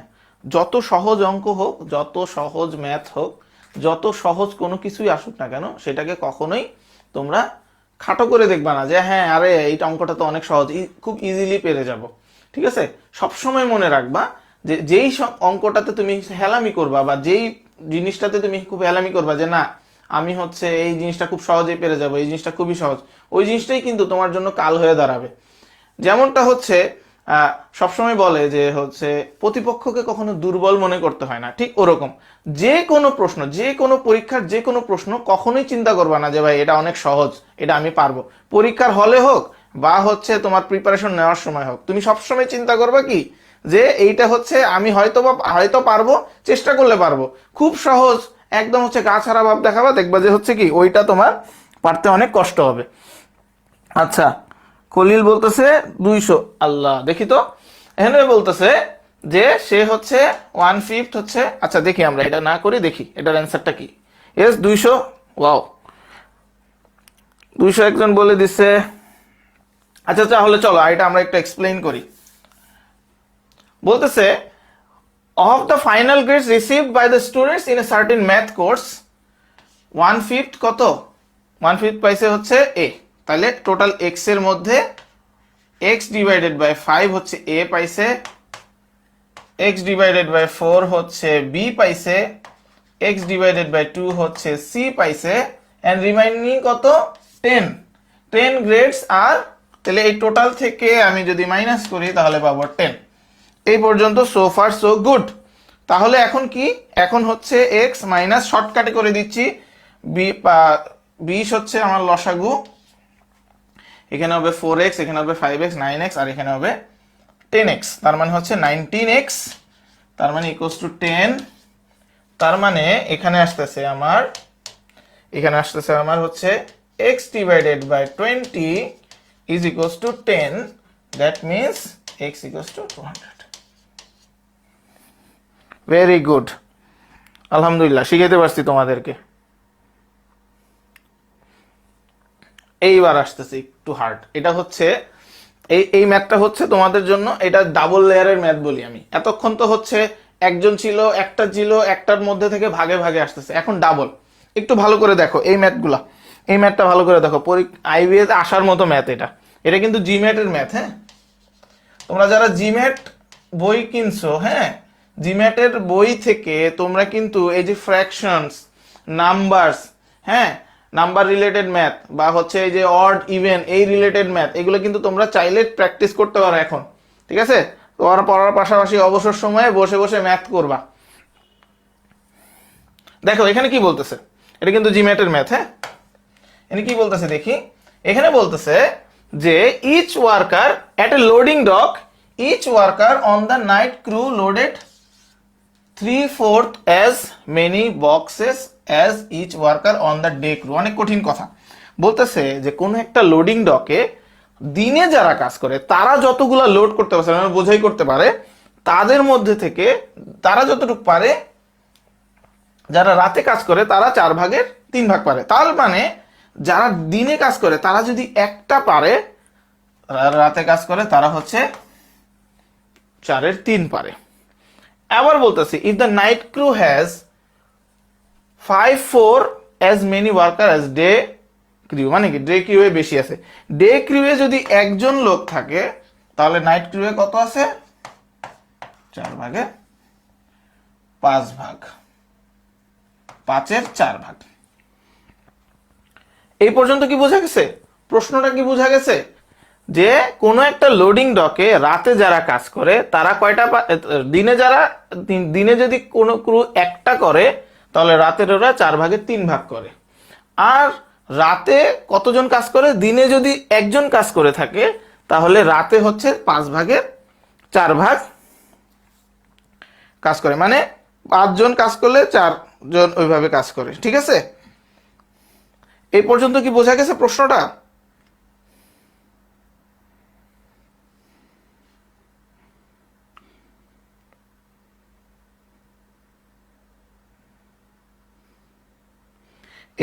এই পর্যন্ত কি বোঝা গেছে?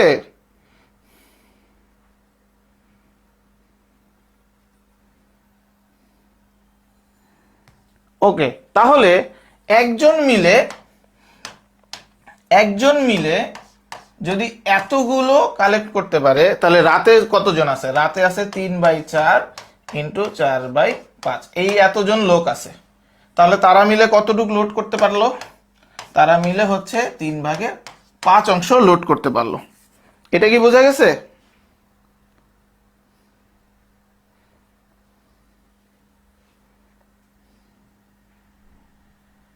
আচ্ছা, তাহলে যদি বোঝা যায় থাকে, আমরা বুঝলাম যে রাতের এরা এতগুলো লোড করতে পারে আর দিনের এরা হচ্ছে একটা লোড করতে পারে। এখন প্রশ্ন কি? প্রশ্ন হচ্ছে what fraction of all boxes loaded by the two crew? দুইটা ক্রু। তাহলে দুইটা ক্রু কতটুকু করছে একটু দেখি। একটা ক্রু করছে, দিনের ক্রুরা করছে হচ্ছে একটা, আর রাতের ক্রুরা করছে কত? 3/5, এইটা। আর তারা মিলে টোটাল কয়টা লোড করছে? টোটাল একটা লোড করছে। টোটাল একটা লোড করছে, ঠিক আছে? তাহলে এইটাকে আমরা কিভাবে প্রকাশ করব? নিচে আসে 5/8 উপস্থিত 1, তার মানে এটার অ্যান্সার হচ্ছে 5/8। কোথায় আছে অ্যান্সারটা? আচ্ছা, আদনান জারিফ বলছে আবার। ওকে, চলো আমরা এটা আবার একটু করি, একটু খেয়াল করো প্রশ্নটা। আচ্ছা, আমি এখান থেকে মুছে করি, কারণ প্রশ্নটা যদি না থাকে বোর্ডে তাহলে তোমাদের বুঝতে অসুবিধা হবে। হ্যাঁ, আমরা এখানে আবার করি, চলো। দেখো, আমি প্রশ্নটা একটু ভালো মতো তোমাদেরকে বুঝাই। এখানে প্রশ্নে বলতেছে যে যদি দিনে একজন ক্রু থাকে, মানে এনে বলতেছে যে each worker on the day crew, দিনে যেই কয়জন ক্রু মানে হচ্ছে ওয়ার্কার, শ্রমিক, যতজন দিনের শ্রমিক, দিনের মজুররা একজন যদি থাকে, তাহলে রাতে থাকে 4/3 অংশ। তাহলে দিনে থাকে কত? একজন। রাতে থাকে কত? 3/4, ঠিক আছে? If night crew has 5/4 as many workers as the day crew। আচ্ছা, ওকে, এখানে কি বলতেছে একটু দেখো। বলতেছে প্রথমে দিনের ক্রুরা যদি একটা লোড করতে পারে, রাতের ক্রুরা এই কয়টা লোড করতে পারে। আর দিনে যদি একজন লোক কাজ করে, রাতে কয়জন কাজ করে? এতজন।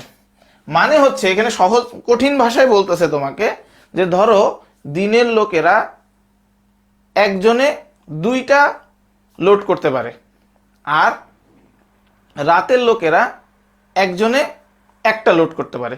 তাহলে যদি 5 জন করে থাকে, তাহলে 5 × 2 দিব না? ঠিক এখানেও তাই, একজন একটা লোড করে, তাহলে 1 × 1, এটা হচ্ছে তাদের টোটাল ওয়ার্ক। এটা হচ্ছে তাদের টোটাল ওয়ার্ক। তাহলে ওরাও এটা করছে, 3/4 × 4/5, ওরা টোটাল এই কাজটুক করছে। দিনের লোকেরা কাজ করছে একটা, আর রাতের লোকেরা কাজ করছে এটা কেটে দিলে 3/5। এই হচ্ছে টোটাল কাজ, এটা হচ্ছে টোটাল কাজ। এখন কি করতে বলছে আমাকে? দেখো প্রশ্নটা দেখো একটু খেয়াল করে। What fraction of all boxes, কয়টা বক্স লোড করছে ওরা? এই যে কয়টা বক্স লোড করছে? ওরা লোড করছে 1 + 3/5, এই কয়টা বক্স লোড করছে? ডিড দ্য ডে ক্রু কয়টা লোড করছে? ডে ক্রু কয়টা লোড করছে? টোটাল লোড হয়েছে এইটা, আর দিনের ক্রুরা কয়টা লোড করছে? একটা লোড করছে। এটাকে এভাবে করতে পারবো। তাহলে নিচে লসাগু আসো 5, 5 আর 1 লসাগু 5, 5 আর 1 লসাগু 5, তাহলে +3, উপরে 1, এখানে আসতেছে নিচে 5, উপরে 8, উপরে 1। আচ্ছা, একটু ভেজা লেগে গেছে। এখানে হচ্ছে 8/5, উপরে 1, আর উপরে 1 আছে, এটাকে আমরা উল্টিয়ে লিখতে পারি 5/, উপরে 1 আছে, এটাকে উল্টিয়ে কি লিখতে পারি? 5/8। এই হচ্ছে আমাদের রেজাল্ট। এই যে দেখো, এটা একটু ভুল আছে এখানে, দেখো এই যে এটা হচ্ছে আমার অ্যান্সার। এই যে জারিফ ভাইয়া, বুঝতে পারছো?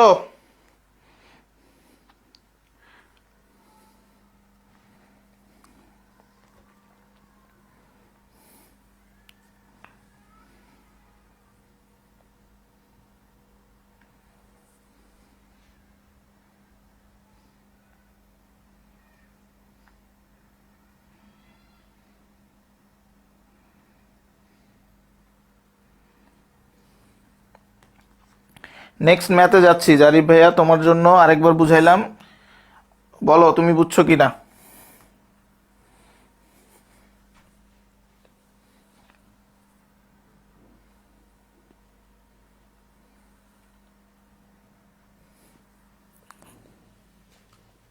এটাও জিম্যাটের একটা ম্যাথ, জিম্যাট বইয়ে তোমরা এই ম্যাথটা পাওয়া যাবা।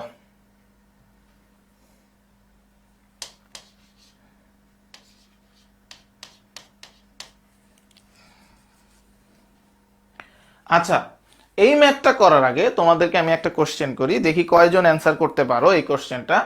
কোশ্চেনটা হচ্ছে, ধরো কোনো একটা লোক সে গাড়ি চালায় এবং তার গাড়ি চালিয়ে সে হচ্ছে টোটাল 300 মাইল গেছে এবং এতে খরচ হয়েছে তার 10 লিটার তেল। 300 মাইল গেছে, তার 10 লিটার তেল খরচ হয়েছে। এখন বলতে হবে সে প্রতি লিটারে কত মাইল গেছে, এটা তোমাকে বলতে হবে। দেখি তো এটা বলতে পারো কিনা। কোশ্চেনটা আবার বলি, সে টোটাল 300 মাইল গেছে এবং তার 10 লিটার তেল খরচ হয়েছে। বলতে হবে সে কত, প্রতি লিটারে কত মাইল গেছে, মানে তার মাইলেজ কত, এটা বলতে হবে। দেখি তোমরা বলতে পারো কিনা। বলতে হবে যে প্রতি লিটারে সে কত মাইল গেছে।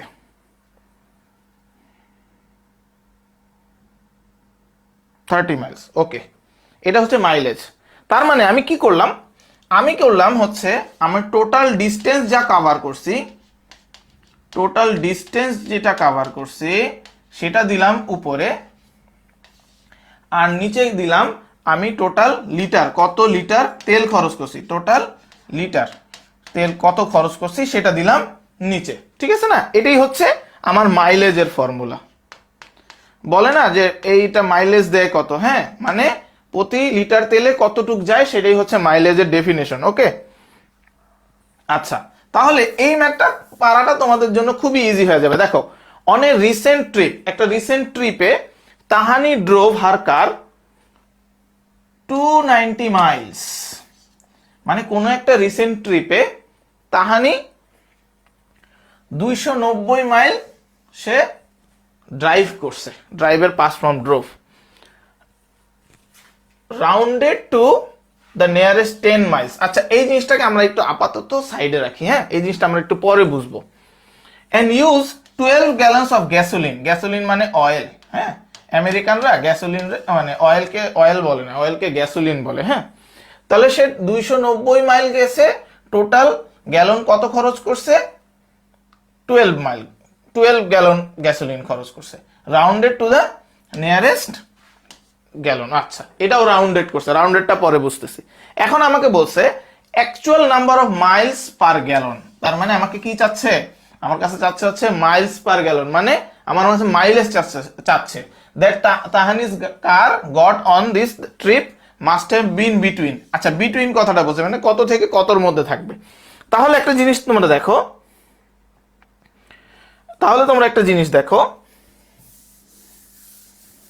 আমি যদি কোনো একটা কিছুকে রাউন্ডেড করি, যদি আমি রাউন্ডেড করি, ধরো হচ্ছে তোমরা রাউন্ডেড করছো 110.456, এখন এটাকে যদি আমি দুইটা ডিজিটে রাউন্ড করতে চাই, এই দুইটা ডিজিটে রাউন্ড করতে চাই, তাহলে আমি কি লিখবো, 110.46 লিখবো না, কারণ এক যোগ করবো, এখানে 6 আছে বা 5 এর বেশি আছে, 5 বা তার বেশি আছে, এই জন্য এক যোগ করবো না, এটাকে বলে রাউন্ডেড। ঠিক আছে, তো এখন যেহেতু বলছে যে 290 এ রাউন্ডেড করছে, দ্যাট মিনস ওই সংখ্যাটা হতে পারে 285, হতে পারে 295, এই সংখ্যার মধ্যে যে কোনো একটা সংখ্যা হতে পারে। আবার বলতেছে 12 মধ্যে রাউন্ডেড করছে, তার মানে ওই সংখ্যাটা হতে পারে 11.5, হতে পারে 12.5। রাউন্ডেড মানে কি, অ্যাপ্রক্সিমেট করছে, রাউন্ড করে জিনিসটাকে নিয়ে আসছে। ঠিক আছে, তো এই হচ্ছে সেই রাউন্ডেড ফিগার। যদি 12.5 হয় তাহলে সেটাকে কি করছে, তারা 12 করছে, অথবা 11.5 কে তারা 12 করে দিচ্ছে, এভাবে রাউন্ড করছে। তো রাউন্ডেড জিনিসটাকে বোঝা গেল। এখন এই প্রশ্নটা যেহেতু এত কঠিন কোনো প্রশ্ন না, এত সহজ একটা প্রশ্ন, জাস্ট প্রশ্নটা বুঝতে পারলে সে অ্যান্সার করতে পারবে। এখন সে যেহেতু 290 মাইল গেছে, আমি জানি সর্বোচ্চ সে কত মাইল যায় থাকতে পারে, 295, আর সর্বনিম্ন কত মাইল যায় থাকতে পারে, 285। এটা হচ্ছে তার সর্বোচ্চ এবং সর্বনিম্নর মধ্যে। আর সে সর্বোচ্চ কত তেল খরচ করতে পারে, সর্বোচ্চ হচ্ছে 12.5 লিটার খরচ করতে পারে, আর সর্বনিম্ন কত খরচ করতে পারে, সর্বনিম্ন হচ্ছে 11.5, এইটা খরচ করতে পারে। তাহলে সর্বোচ্চ মাইলকে সর্বোচ্চ মাইলকে সর্বনিম্ন লিটার দ্বারা ভাগ করলাম, এবং সর্বনিম্ন মাইলকে সর্বোচ্চ লিটার দ্বারা ভাগ করার পরে যে রেজাল্টটা আমি পাইলাম সেটাই হচ্ছে আমার অ্যান্সার, সেটাই হবে আমার অ্যান্সার। কারণ আমাকে বলছে কতর মধ্যে থাকবে, তাহলে সবচেয়ে ছোট এবং সবচেয়ে বড়র মধ্যে থাকবে। সবচেয়ে ছোট আমরা তখনই বের করতে পারবো যখন সবচেয়ে ছোটটা দিয়ে সবচেয়ে বড় লিটারের মানে যত লিটার খরচ হয়েছে সেটা দিয়ে ভাগ করতে পারবো, এবং সবচেয়ে বড়টাকে সবচেয়ে ছোট কত কম লিটার খরচ হচ্ছে সেটা দিয়ে ভাগ করতে পারবো। তার মানে আমার অ্যান্সার হচ্ছে এই দুইটার মধ্যে থাকবে। ঠিক আছে, এই হচ্ছে আমার অ্যান্সার।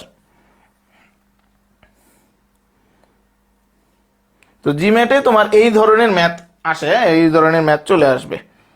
ঠিক আছে, এই ম্যাথটা খুবই ক্রিটিক্যাল একটা ম্যাথ ছিল, এবং খুবই মানে ম্যাথটা আসলে তোমার ম্যাথমেটিক্যাল স্কিল যাচাই করার জন্য কিন্তু এই ম্যাথটা ছিল না। এই ম্যাথটা ছিল হচ্ছে তুমি প্রশ্নটা বুঝতেছো কিনা, মানে তোমাকে যা কোশ্চেন করা হয়েছে সেই জিনিসটা তুমি বুঝতেছো কিনা সেটাই টেস্ট করা হয়েছে। ঠিক আছে, ওকে, তাহলে চলো আমরা এই ম্যাথটা করি। এখানে বলতেছে jar A has twice the capacity of jar B. একটা জার এ জার বি এর চেয়ে 2 গুণ ক্যাপাসিটি আছে। আচ্ছা, জার এ ইজ 50% ফুল। তার মানে আমরা ধরলাম জার এ এর মধ্যে 100 লিটার জুস ধরে, আর তাহলে জার বি এর মধ্যে কত ধরবে, 50 লিটার। Very good. কারণ যেহেতু jar A has twice the capacity of jar B, যেহেতু জার বি এর চেয়ে দ্বিগুণ ক্যাপাসিটি আছে জার এ, তাহলে জার এ এর ধরলাম আমরা 100 লিটার, জাস্ট আমি ধরে নিলাম, আর জার বি এর ধরে নিলাম 50 লিটার। জার এ ইজ 50% ফুল, তাহলে জার এ তে কত লিটার জুস আছে, 50 লিটার জুস আছে, full of water, and jar B is 50% full of orange juice. আচ্ছা, এটা হচ্ছে 50% ফুল অফ অরেঞ্জ জুস। একটু ভালো করে খেয়াল করো, একটু দেখো, একটু ভালো করে দেখো। এখানে কিন্তু বলছে জার এ এর মধ্যে হচ্ছে 50% ওয়াটার আছে, তার মানে 50% অরেঞ্জ জুস আছে। 50% ওয়াটার থাকলে 50% অরেঞ্জ জুস থাকবে, ঠিক না? আর ওর মধ্যে হচ্ছে 50% অরেঞ্জ জুস, এটাও হচ্ছে অরেঞ্জ জুস বলেই দিছে। Okay, if half the juice of jar B, jar B এর হাফ জুস, তাহলে হাফ জুস কত, জার বি এর হাফ জুস কত, এটার হাফ কত, 12.5, ঠিক না? 25 এর হাফ হচ্ছে 12.5, poured into jar A, jar এ এর মধ্যে দিয়ে দিলাম। এই 12.5টাকে নিয়ে কি করলাম, এই 12.5কে নিয়ে এই জার এ এর মধ্যে ঢুকাই দিলাম। তাহলে এই জার এ এর মধ্যে ঢুকানোর পরে A will be fill with what fraction of the capacity. তাহলে এ এর মধ্যে কত গেল, দেখো এ এর মধ্যে অরেঞ্জ জুস আছে 50, আরো ঢুকলো কত, 12.5, টোটাল কত হলো, টোটাল হচ্ছে টোটাল কত হইলো, তাইলে টোটাল হচ্ছে ওর আগে ছিল 50, এখন হচ্ছে 12.5, তার মানে ওর টোটাল হইলো 62.5, 62.5। ঠিক আছে, এখন এই 62.5 কতর মধ্যে আসছে বলো তো, 100-র মধ্যে আসছে না, কারণ আমরা কিন্তু 100 ধরে কাজটা করছি। 100 ধরে কাজটা করলে সেটা হবে 62.5%। তাহলে 62.5% যদি হয়, 62.5% মানে হচ্ছে 62 ডিভাইডেড বাই 100, 62 ডিভাইডেড বাই 100 হয়। আর 62 ডিভাইডেড বাই 100 কে কিভাবে প্রকাশ করা যায়, দেখো এটা তোমরা ফ্র্যাকশনের ক্লাসে আরো ভালো করে শিখবা, এটা তোমরা ফ্র্যাকশনের ক্লাসে আরো ভালো করে শিখবা। সেটা হচ্ছে 100কে যদি আমরা 4 দিয়ে ভাগ করি তাহলে আসে 25, 100কে আমরা যদি 8 দিয়ে ভাগ করি তাহলে আসে 12.5। হ্যাঁ, এটা যদি হয় তাহলে দেখো 62.5 এর মধ্যে 12.5 কয়টা আছে, 5টা আছে। আর 100-র মধ্যে 12.5 আছে 8টা, তাহলে আমার অ্যান্সার হচ্ছে 5/8। তাহলে দেখো কোনো ইকুয়েশন ইউজ করা ছাড়া জাস্ট হচ্ছে আমি সেই ফিগারটাকে ধরে অ্যাজিউম করে যেভাবে আমাকে পার্সেন্টেজ আকারে দিচ্ছে সেভাবে করে এই ম্যাথটা করা কিন্তু যায়। এই ম্যাথটা কি তোমরা বুঝছো?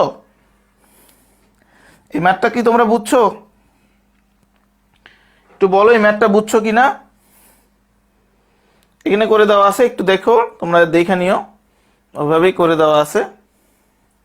আমরা পরের ম্যাথটাতে চলে যাব।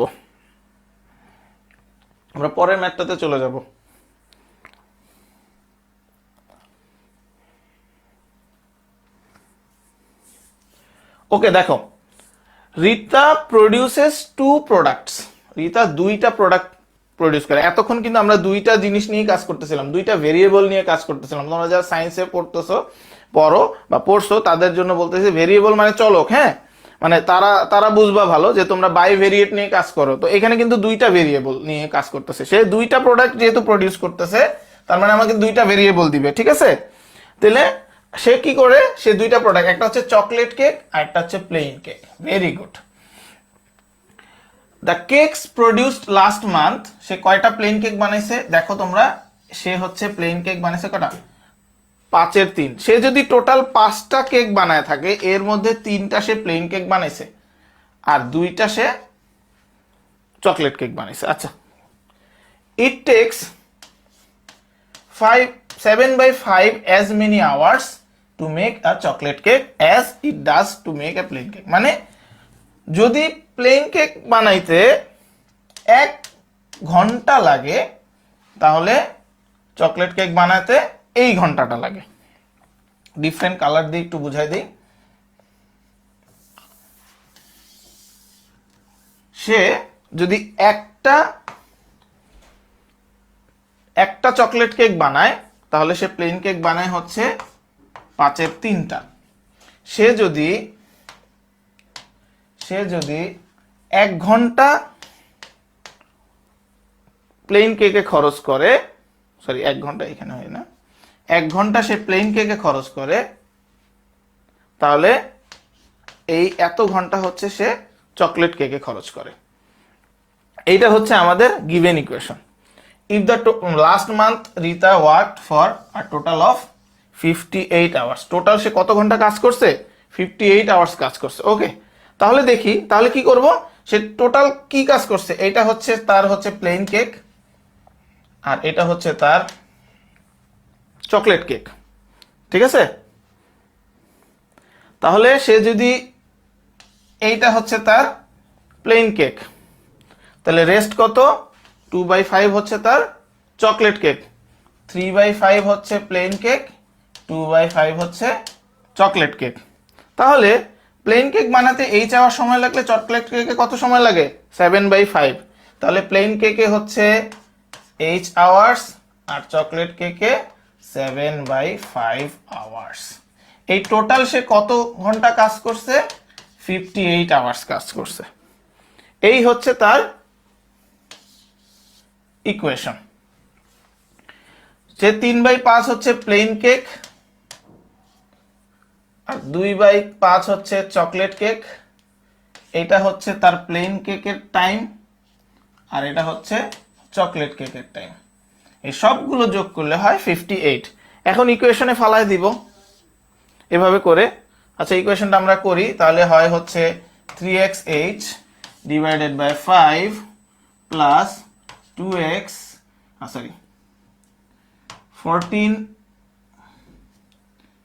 14xh ডিভাইডেড বাই 25, ঠিক আছে, ইকুয়ালস টু 58 হবে। এখন এটা হচ্ছে 25, লসাগু হবে 15xh প্লাস এটা হবে 14xh ইকুয়ালস টু 58, ঠিক আছে? তাহলে এটাকে আমরা ইকুয়েশনে সাজাতে পারি এভাবে। তাহলে এটা হবে 29xh divided by 25 equals to 58।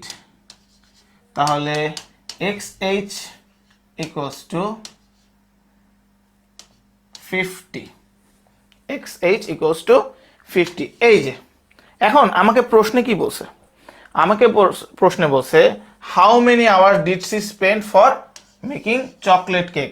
Chocolate কেকে সে কত সময় খরচ করছে। চকলেট কেকে সে কত সময় খরচ করতো? নর্মালি চকলেট কেক তো কোনটা ছিল, চকলেট কেকে ছিল কিন্তু কোনটা ছিল, এই যে এটা কিন্তু ছিল, ঠিক না? এই যে এটা ছিল না, এই যে এটা চকলেট কেকে কোনটা ছিল, চকলেট কেকে ছিল হচ্ছে এইটা, চকলেট কেকে এইটা ছিল। তাহলে কি করব, তাহলে তার টোটাল ইকুয়েশন ছিল এইখানে এইটা চকলেট কেকের ইকুয়েশন। তাহলে xh ইকুয়ালস টু যদি যেহেতু xh ইকুয়ালস টু যেহেতু 50, তাহলে 14 ইনটু 50 ডিভাইডেড বাই 25, এটা কেটে দিলে হয় 2, তার মানে 28 ঘন্টা। টোটাল 28 ঘন্টা সে কিন্তু কি, টোটাল 28 ঘন্টা সে কোথায় ব্যয় করছে? চকলেট কেক তৈরি করতে। টোটাল 28 ঘন্টা সে চকলেট কেক তৈরি করতে ব্যয় করছে। বুঝা গেছে ম্যাথটা?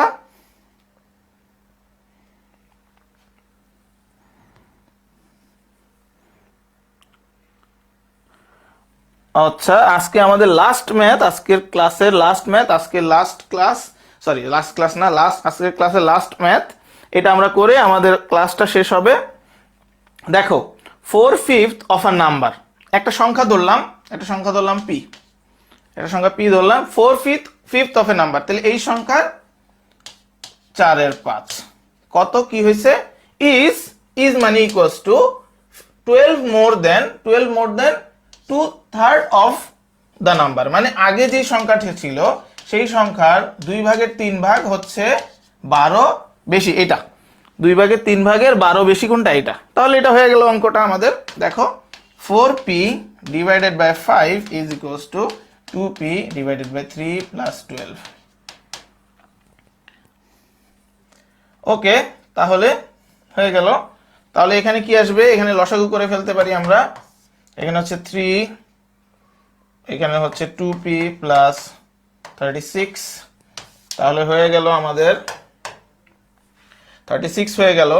তাহলে আমরা লিখতে পারি 4p divided by 5 is equals to 2p plus 36 divided by 3। এখন কি করব? এখন হচ্ছে এটা আর গুণ করে দিব, 12p is equals two 10p plus 180, that means 2p is equals two 180, তার মানে p ইজ ইকুয়ালস টু 90। এই হচ্ছে আমার উত্তর। ঠিক আছে, এই হচ্ছে আমার ইকুয়েশন। তারপর এটা আমরা ক্যালকুলেশন করে বের করে ফেললাম x ইজ ইকুয়ালস টু 90। ওকে, এই ম্যাথটা কে করছে আগে দেখি তো। এই ম্যাথটা করছে হচ্ছে ইয়াসিন আরাফাত, জারিফ করছো, মাহেরিন মাহি করছো, ভেরি গুড। তাহলে এই গেল হচ্ছে আমাদের ফ্র্যাকশনের ম্যাথ। তোমাদের প্র্যাকটিস ক্লাস দিয়ে দিব, প্র্যাকটিস শিটগুলো দিয়ে দিব, তোমরা প্র্যাকটিস শিটগুলো থেকে এই ম্যাথগুলো, এরকম ম্যাথ আরও আছে, তোমরা সেই ম্যাথগুলো করবা। অ্যান্ড তোমরা অবশ্যই আমাকে গ্রুপে, আমাদের গ্রুপে জানাই দিবা যে হচ্ছে আমি এই শুক্রবারে একটা এক্সট্রা ক্লাস নিতে যাচ্ছি তোমাদের। তো কোন টাইমে নিলে তোমাদের ভালো হয়, যেহেতু তোমাদের হচ্ছে 9টা বাজে শুক্রবারে একটা ক্লাস অলরেডি আছে, আই থিঙ্ক। তো সকালবেলা যদি হয়, তোমরা সকালবেলা কয়টায় তোমাদের এই ম্যাথ ক্লাস, আরেকটা এক্সট্রা ক্লাস নিলে ভালো হয়, সেটা আমাকে অবশ্যই জানাই দিবা। অ্যান্ড তোমাদের যে প্রবলেমসগুলো তোমরা ফেস করতেছো এখন এই ম্যাথগুলো করতে বা ইংলিশ প্র্যাকটিস করতে, সেই প্রবলেমগুলো কিন্তু আমাকে জানাবো অবশ্যই। ঠিক আছে? আসলে মজার ম্যাথ। আসলে তোমাদের আইবিএ তে তোমরা একটু খেয়াল করবা, আইবিএ এর প্রশ্নের প্যাটার্ন গুলাতে তোমাদেরকে একটু বলে দিই। আইবিএ কিন্তু তোমাদের হচ্ছে এই যে ক্যালকুলেশন, তোমরা যারা বারবারই বলতেছো যে ক্যালকুলেটর ইউজ করতে পারবো কিনা, বা হচ্ছে এত বড় ক্যালকুলেশন আমরা পারবো কিনা, বা এত কঠিন ম্যাথগুলো আমরা পারবো কিনা, তাদের জন্য বলতেছি যে আইবিএ তে কিন্তু এত হিউজ ক্যালকুলেশনের কোনো ম্যাথ তোমাদেরকে দিবে না। তোমাদেরকে এমন ম্যাথ দিবে যেগুলো হচ্ছে আমরা এমনি নর্মাল ক্যালকুলেশন করে বের করতে পারি, নর্মালি ইজিলি যাতে আমরা সেই ম্যাথগুলো করতে পারি, সেই ম্যাথগুলোই তোমাদেরকে সাধারণত দিয়ে থাকে। ঠিক আছে? তো তোমরা কি করবা, তোমরা হচ্ছে এই ম্যাথগুলো যেগুলো হচ্ছে তোমাদেরকে ব্রেইনটাকে মানে কাজে লাগানোর জন্য কাজ করে সেই ম্যাথ, সেই টাইপের ম্যাথগুলো করবা, যেমন নাম্বারস রিলেটেড ম্যাথ, যেমন হচ্ছে ফ্র্যাকশনস রিলেটেড ম্যাথ। আমি তোমাদেরকে একটা একটা মানে তোমাদেরকে একটা খুব মোটিভেশন না, তোমাদের খুবই ট্রু একটা কথা বলি, আইবিএতে যদি 30টা ম্যাথ আসে, আইবিএতে যদি 30টা ম্যাথ আসে, তাহলে এখান থেকে 8টা ম্যাথ আসবে হচ্ছে ইনইকুয়ালিটিস চ্যাপ্টার থেকে। ইনইকুয়ালিটিস চ্যাপ্টার, এই চ্যাপ্টারটা তোমরা খেয়াল রাখো। হ্যাঁ, আমরা যখন ইনইকুয়ালিটিস এর ক্লাসটা করব, তখন এই ক্লাসটা কেউই মিস দিবা না, এবং এই ক্লাসের কোনো প্র্যাকটিসই তোমরা মিস দিবা না, ঠিক আছে? এই ইনইকুয়ালিটিস থেকে 8টা ম্যাথ আসবে, 2টা ম্যাথ আসবে নাম্বার থেকে, মোর অর লেস, ঠিক আছে, নাম্বারস এন্ড ফ্র্যাকশনস থেকে। তাহলে 10টা ম্যাথ তোমাদেরকে অলরেডি কিন্তু আমি কমন দিয়ে দিছি, মানে আমি কিন্তু বলে দিচ্ছি যে এখান থেকে 8টা ম্যাথ আর এখান থেকে 2টা ম্যাথ কিন্তু আইসা পড়বে। তো 30টার মধ্যে 3 ভাগের 1 ভাগ কিন্তু ম্যাথ তোমাদের হয়ে গেছে।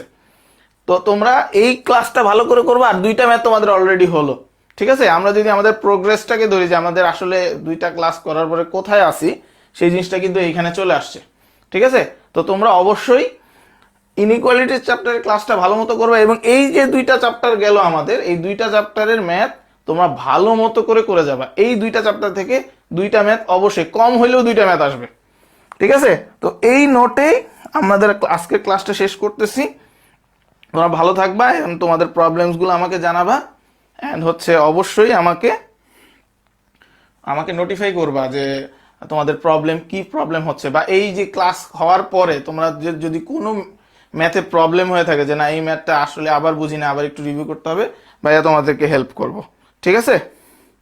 ওকে, তাহলে সবাইকে আল্লাহ হাফেজ আজকের জন্য। দেখা হবে তোমাদের সাথে পরবর্তী ক্লাসে বুধবারে।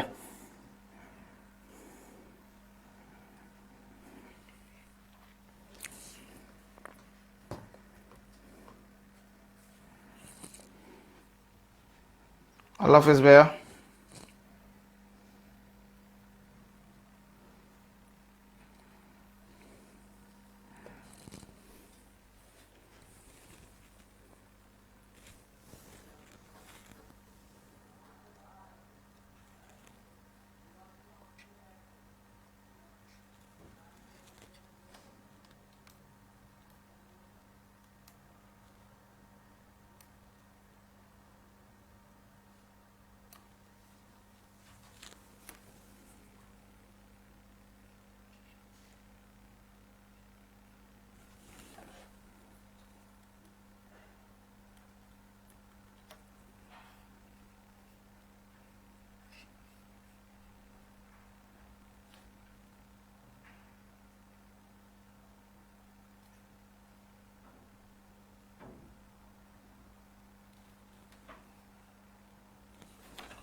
এন্ড করতে পারতেছি না।